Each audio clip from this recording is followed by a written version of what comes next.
மறைக்கப்பட்ட உன் அறிவை திறக்கவே நான் வந்திருக்கிறேன்.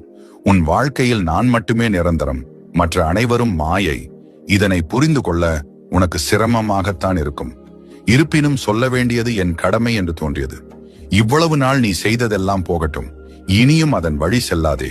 நீ இவ்வளவு கோழையாக இருப்பாய் என்று நான் நினைக்கவில்லை. நீ என் சிறந்த ஆன்மா. எப்பொழுதும் உன் மனம் நீ விரும்பியதை மட்டுமே செய்யும். ஆனால் உன் அறிவோ உனக்கு எது நல்லதோ அதை மட்டுமே சொல்லித்தரும். சிறிது நேரம் கண்களை மூடி உன் மனம் என்னும் மாயையை தள்ளி வைத்துவிட்டு இதை கேள்.